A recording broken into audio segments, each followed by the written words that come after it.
Many people who haven't read the Muslim sources assume that Muhammad was dark-skinned, but Arabs are classified as Caucasians and they can exhibit a variety of shades and tones. So if we want to know what Muhammad looked like, we'll have to go through some of the descriptions of his appearance found in the Hadith. Now, if Muhammad were sitting in a crowd of his fellow Arabs, how would we spot him? Sahih al-Bukhari, number 63. Narrated Anas bin Malik, while we were sitting with the Prophet in the mosque, a man came riding on a camel. He made his camel kneel down in the mosque, tied its foreleg, and then said, "Who amongst you is Muhammad?"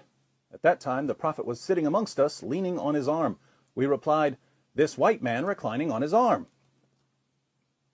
"Hey, which one of you is Muhammad?" "This white Tom Willis-looking white guy leaning on his white arm, that's who."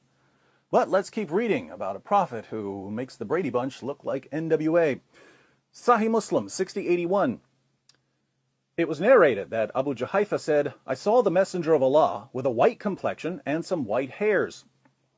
White complexion with white hairs. Who knew that Anderson Cooper was a 7th century prophet?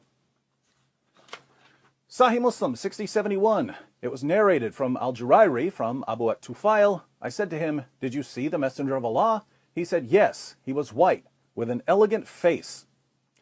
This guy's so white, he makes Queen Elizabeth look like Queen Latifah. And the Muslim sources go out of their way to remind us how white Muhammad was. They tell us about the whiteness of his shins, and the whiteness of his thigh, and the whiteness of his leg, and the whiteness of his stomach, and the whiteness of his forearms, and the whiteness of his armpits, and the whiteness of his cheeks.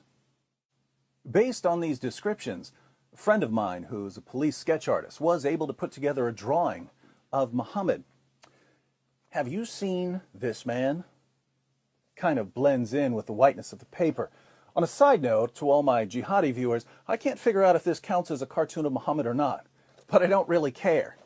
So, Muhammad was whiter than a bowl of Cool Whip, but when he wasn't busy being scooped onto a slice of apple pie, he was setting an example for his followers by keeping a tight rein on all his black slaves. Sahih al-Bukhari, 7263. Narrated Umar, I went to the house of the Prophet, and behold, Allah's Messenger was staying in a mashraba, and a black slave of Allah's Messenger was at the top of its stairs. I said to him, "Tell the Prophet that here is Umar bin al-Khattab." Then he admitted me. Sahih al-Bukhari, 6161. Narrated Anas bin Malik, Allah's Messenger was on a journey, and he had a black slave called Anjasha, and he was driving the camels very fast, and there were women riding on those camels.